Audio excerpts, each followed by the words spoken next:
तो अब तक तो हमने अपने थॉर को बहुत पावरफुल देखा, लेकिन क्या होगा जब मैं आपसे ये कहूंगा कि ये थॉर तो बहुत ही कमजोर है। तो बेसिकली जो मार्वल सिनेमैटिक यूनिवर्स के थॉर के वर्जन्स है, for example end game Thor या इन्फिनिटी वॉर थॉर, ये वर्जन कॉमिक्स के वर्जन्स के आगे कुछ भी नहीं। हमने कॉमिक्स में थॉर के बहुत ही ज्यादा पावरफुल वर्जन्स को देखा है। एंड आज की इस टॉप 10 वीडियो में हम उन थॉर के वर्जन्स को डिस्कस करेंगे जो हमने मूवीज एंड कॉमिक्स में बहुत पावरफुल देखे हैं। एंड एक बात का ख्याल रखना कि थॉर के ऐसे बहुत से वर्जन्स हैं जो कॉमिक्स में एग्जिस्ट करते हैं, एंड मैंने ये लिस्ट अपने हिसाब से क्रिएट की है, इसलिए ऐसे बहुत से थॉर के वर्जन्स हैं जो इस वीडियो में आपको नहीं मिलने वाले। एंड ऐसे बहुत से पावरफुल वर्जन्स भी होंगे जो शायद मैं मिस कर जाऊंगा, क्योंकि हमने कॉमिक्स में थॉर के बहुत से वर्जन्स देखे हैं, लेकिन तब भी मैंने ये कोशिश की है कि मैं इसके मोस्ट पावरफुल वर्जन्स को कवर कर सकूं। लेकिन तब भी अगर कोई मुझसे वर्जन मिस होता है तो आप मुझे कमेंट में शेयर कर देना। तो कैप्टन की शील्ड को थ्रो करके चैनल को सब्सक्राइब कर लो ताकि आप सुपर हीरो स्टूडियोज का एक सुपर मेंबर बन पाओ।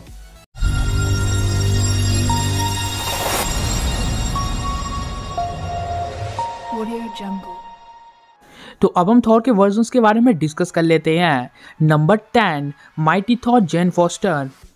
तो बेसिकली जब थॉर अपने हैमर से अनवर्दी हुआ था तो उस टाइम पे जेन फोस्टर ने म्योनिर को लिफ्ट किया था, जिस वजह से वो बनी थी new Thor, mighty Thor. But क्या जेन फोस्टर इतनी पावरफुल है कि वो इस लिस्ट में आ सके? तो बेसिकली सच तो ये है कि जेन फोस्टर अपने नॉर्मल थॉर से भी ज्यादा पावरफुल नहीं, बट जेन फोस्टर इस लिस्ट में एक ही रीजन से है, वो है उसके सैक्रिफाइसेस की वजह से।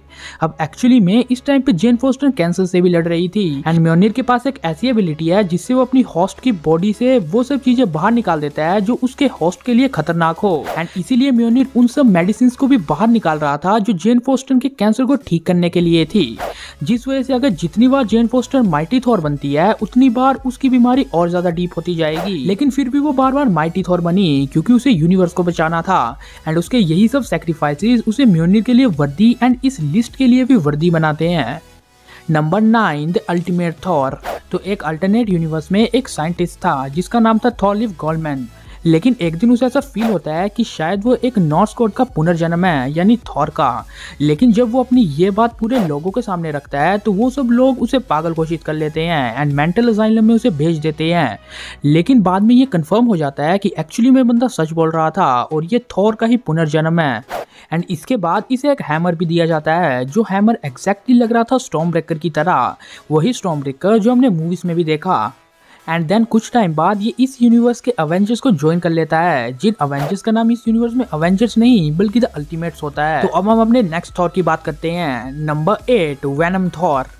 तो ये बात तो हम सभी को पता है कि थॉर गॉड ऑफ थंडर है, एंड वेनम की मेजर वीकनेस है साउंड एंड थंडर, जिस वजह से जो अपने मेन यूनिवर्स का थॉर था यानी 616 यूनिवर्स का थॉर, वो वेनम से कभी कनेक्ट नहीं हो सकता क्योंकि थंडर उसे वेनम से कनेक्ट नहीं करने देती। लेकिन मार्वल कॉमिक्स में एक और यूनिवर्स है जो कि है 1089, एंड इस यूनिवर्स का जो वेनम था उसकी वीकनेस थंडर नहीं, जिस वजह से वो थॉर के साथ बॉन्ड बना लेता है। तो बेसिकली ये वेनम सबसे पहले स्पाइडी के साथ जुड़ता है, लेकिन देन इसे हल्क दिखता है तो ये हल्क के ऊपर चढ़ जाता है, एंड देन थॉर हल्क को रोकने के लिए आता है तो ये थॉर के साथ बॉन्ड बना लेता है। एंड थॉर के इस वर्जन्स की पावर्स एंड एबिलिटीज का आपको पता चल गया होगा, क्योंकि जिसके साथ वेनम जुड़ा हो तो वो थॉर कितना पावरफुल होगा, जिस वजह से ये इस लिस्ट के 8th पोजीशन में है।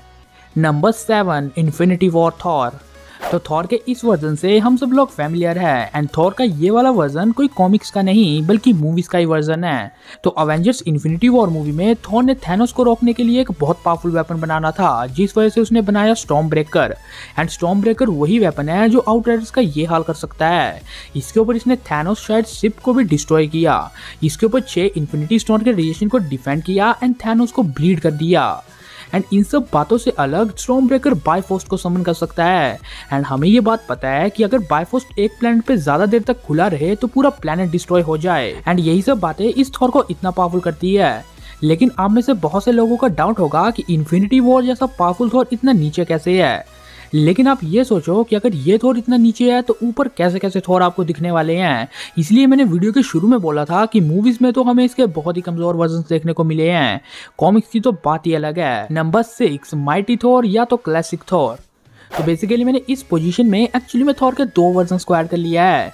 अब हम इसे 2 वर्जन्स भी नहीं कह सकते क्योंकि माइटी थॉर नाम की एक कॉमिक्स थी जिसमें थॉर ने गैलेक्टस से फाइट की थी एंड सिल्वर सर्फर के फोर्स फील्ड को तोड़ा था। बट द फैक्ट इज कि ये वाला जो थॉर का वर्जन है ये इसका नॉर्मल वर्जन ही है। फॉर एग्जाम्पल हम इसे कोई बड़ा थॉर के वर्जन से कंसीडर या कंपेयर नहीं कर सकते, इसीलिए ये अपना क्लासिक थॉर भी है एंड क्लासिक थॉर कॉमिक्स का नॉर्मल थॉर है। लेकिन कॉमिक्स का जो नॉर्मल थॉर है वो मूवीज के हर एक वर्जन पे भारी है। तो सिंपल थॉर ने एक बार वर्ल्ड इंजन को पुश कर दिया था जो 9 रियल्म से कनेक्टेड था। इसके ऊपर इसने एक्सीडेंटली नॉकआउट कर दिया था नेमर को। इस थॉर ने एडमेंटियन केबल्स को ब्रेक कर दिया था एंड फिनिक्स फोर्स को नॉकआउट कर दिया था। इसके ऊपर ये वही थॉर है जिसने हरक्यूलिस से बहुत ज्यादा टाइम तक फाइट की। इस थॉर ने लीनिंग टावर ऑफ पिज़ा को सिर्फ अपनी हाथ की एक उंगली से पुश किया। इस थॉर ने मिडगार्ड सर्पेंट को लिफ्ट किया। इस थॉर के इतने ज्यादा फीट्स है कि आप सुनते सुनते थक जाओगे एंड मैं बोलता बोलता। इसीलिए हम अपने नेक्स्ट थॉर की बात करते हैं। तो नंबर 5th पोजीशन में जो थॉर है वो है ओल्ड किंग थॉर। तो ओल्ड किंग थॉर का बहुत पावरफुल वर्जन है। तो एक्चुअली में बहुत टाइम से ये लाखों सालों बाद भी एस्गार्ड का राजा थॉर ही था एंड इस टाइम तक वो बूढ़ा तो हो चुका था लेकिन वो बहुत ज्यादा पावरफुल था क्योंकि एस्गार्डियंस अपनी एज के साथ और ज्यादा पावरफुल होते जाते हैं एंड इस थॉर ने ओडिन फोर्स को भी हासिल कर लिया था। ये थॉर एक्चुअली में एग्जिस्ट करता था अर्थ 14412 में एंड इसकी बैक स्टोरी एकदम सिमिलर थी अपने ओरिजिनल थॉर की जो कि अर्थ 616 में ही एग्जिस्ट करता था।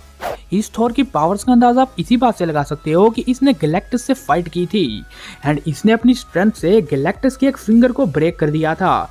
इसने गैलेक्टस को ऐसे पंचेस मारे थे पेट में कि गैलेक्टस वॉमिटिंग स्टार्ट कर बैठा। इसने नेक्रोवर्स को डिस्ट्रॉय किया है एंड गॉर से फाइट की है। अब gore the God butcher actually में थॉर का एक बहुत बड़ा विलन है जो जाना जाता है गॉड्स को मारने के लिए एंड यही विलन हमें थॉर लव एंड थंडर में भी दिखने वाला है। इसने गॉर से फाइट की थी फ्रीकिंग सन में, जो बात बताती है कि ये थॉर स्ट्रेंथ में तो पावरफुल है लेकिन इसकी ड्यूरेबिलिटी भी बहुत ज्यादा औसम है।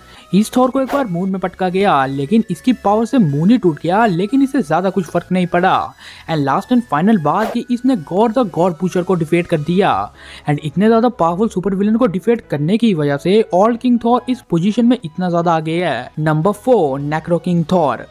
तो बेसिकली नेक्रो किंग थॉर ने एक्चुअली में गैलेक्टस को डिफीट कर दिया था एंड गैलेक्टस को इसने डिफीट किया था नेक्रोस्वॉर्ड्स की मदद से जिस वजह से इसका नाम पड़ा नेक्रोस्वॉर्ड थॉर एंड ये वही नेक्रोस्वॉर्ड्स है जिन्हें गॉड यूज करता है गॉड्स को हंट करने के लिए।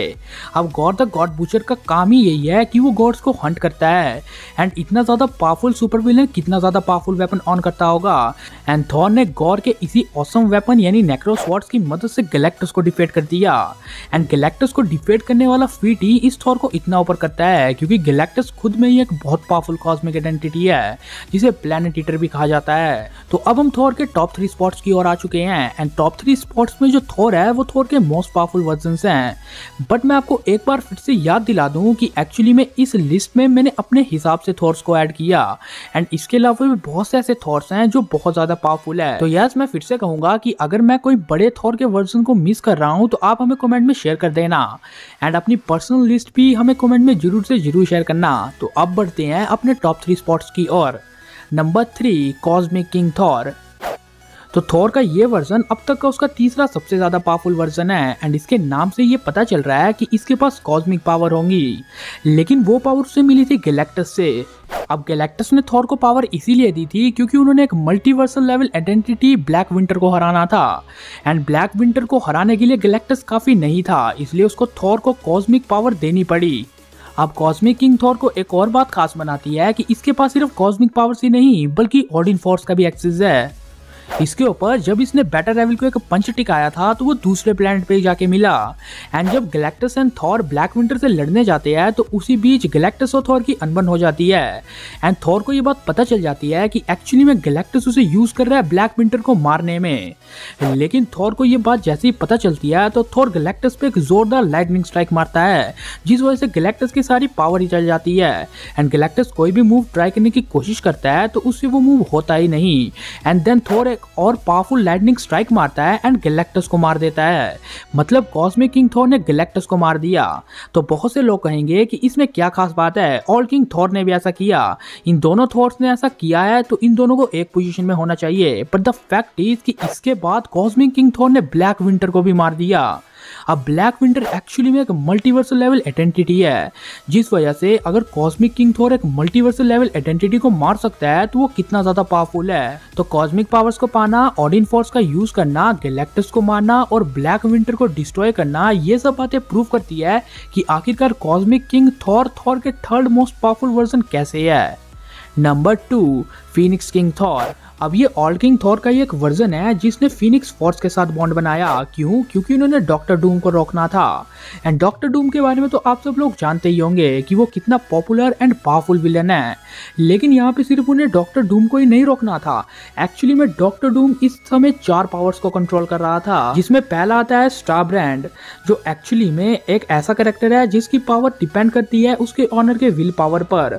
देन आता है ज़ेरादोस, जो कि एक स्काई फादर लेवल कैरेक्टर है, and iron fist and sorcerer of supreme. And इन सब पावर्स को कंट्रोल कर रहा था डॉक्टर डूम, जिस वजह से डूम बहुत ज्यादा पावरफुल हो गया था। एंड थॉर को फीनिक्स फोर्स के साथ बॉन्ड बनाना पड़ा ताकि वो इस डॉक्टर डूम को रोक सके। एंड उन्होंने ऐसा करके दिखाया, उन्होंने डॉक्टर डूम को हरा दिया। एंड इसीलिए ये थॉर इतना ऊपर है क्योंकि उसने डॉक्टर डूम को हराया। तो अब हम आ चुके हैं अपने नंबर 1 स्पॉट की ओर। Number 1, none other than rune king Thor. तो मुझे नहीं लगता कि र्यून किंग थॉर के आगे थॉर का कोई वर्जन है, क्योंकि आरकेटी थॉर का अब तक का सबसे ज्यादा पावरफुल वर्जन है। तो बेसिकली ये टाइम होता है रैग्नारोक का, जहाँ पे थॉर हार चुका होता है एंड अपनी दोनों आंखें निकाल के अपने आप को फांसी में चढ़ा लेता है। एंड देन इसे पावर मिलती है एंड ये बनता है र्यून किंग थॉर। अब इस थॉर के पास भी ओडिन फोर्स होती है। इसके साथ साथ इस थॉर के फिट सुन के तो आप हिल जाओगे। इस थॉर ने इमॉर्टल मैंको को सिर्फ अपने एक हाथ से रोक लिया, उसका एक्सिस्टेंस ही मिटा दिया। अब जब इमॉर्टल मैंको और ओडिन का आमना सामना हुआ था तो ओडिन की हालत भी खराब हो गई थी, लेकिन र्यून किंग थॉर ने सिर्फ एक हाथ से वो करके दिखाया जो ओडिन नहीं कर सके। इस थॉर ने वैलहैला के डायमेंशन बैरियर को भी ब्रेक करके रख दिया था। इसने अपने एक ही थंडर ब्लास्ट से इतने सेलेस्टियल्स को मार दिया एंड इन सबसे ऊपर इसने लाइफ ऑफ ट्री को डिस्ट्रॉय कर दिया, जो खुद में ही 9 रेलम्स है एंड जिनमें 1 ओवरवॉल की शैडो है। तो क्या इसका मतलब ये वाला थॉर मल्टीवर्सल लेवल कैरेक्टर है या इससे भी ऊपर? क्योंकि इसका एक और पावरफुल फीट है जो कि है कि इसने 5 शैडो गॉड्स को डिस्ट्रॉय कर दिया। एंड शैडो गॉड बहुत ही ज्यादा पावरफुल एंटिटी है। हमें ये बात पता चलती है एक और कॉमिक्स में कि एक्चुअली में जो डार्क गॉड्स है या शैडो गॉड्स है वो आउटसाइड में एक्सिस्ट करते हैं। आउटसाइड का मतलब ये है कि आउटसाइड में वही बीइंग जा सकते हैं जो ओमनिवर्सल लेवल हो, यानी ओमनिवर्सल लेवल के अलावा आउटसाइड में और कोई भी बीइंग नहीं जा सकता, जिस वजह से वो ओमनिवर्सल हुए। मतलब थॉर ने 5 शैडो गॉड्स को मारा था जो कि ओमनिवर्सल लेवल है। एंड ये सब बातें प्रूव करती है कि शायद र्यून किंग थॉर एक ओमनिवर्सल लेवल बीइंग है। इसके ऊपर मुझे पता है कि आप में से बहुत से लोग कहेंगे कि जो ओल्ड फीनिक्स किंग थॉर है वो थॉर का सबसे पावरफुल वर्जन है, लेकिन मैं आपको र्यून किंग थॉर की पावर्स एक्सप्लेन कर चुका हूँ कि र्यून किंग थॉर किस तरह से ओमनिवर्सल हुआ। ये सब बातें प्रूव करती है यार कि र्यून किंग थॉर ओमनिवर्सल बीइंग है, जिस वजह से र्यून किंग थॉर ज्यादा आगे रहेगा फीनिक्स किंग थॉर से। इसके ऊपर बहुत से मार्वल फैंस का ये डाउट रहता है कि आखिरकार र्यून किंग थॉर कौन से यूनिवर्स में एग्जिस्ट करता है। तो मैं आपके डाउट क्लियर करते हुए बता दूं कि र्यून किंग थॉर अर्थ 616 यानी मेन यूनिवर्स का ही थॉर है। तो यार ये तो मेरा पर्सनल ओपिनियन था कि मैं थॉर के 10 वर्जन्स को लेके क्या क्या सोचता हूँ। आपको क्या लगता है? मैं आपको फिर से बोलूंगा, आप अपना पर्सनल ओपिनियन हमें कमेंट में जरूर से जरूर शेयर करना। तो ये था कंप्लीट वीडियो जहाँ पे हमने थॉर के 10 वर्जन्स को रैंक किया। उम्मीद है आपको वीडियो पसंद आया होगा। वीडियो पसंद आया है तो इसे लाइक और शेयर जरूर कर देना। चैनल को सब्सक्राइब करके बगल वाले बेल आइकन को जरूर ऑन कर देना। And never forget, it's your super studios and you all are super heroes 10। So SS10 assembled.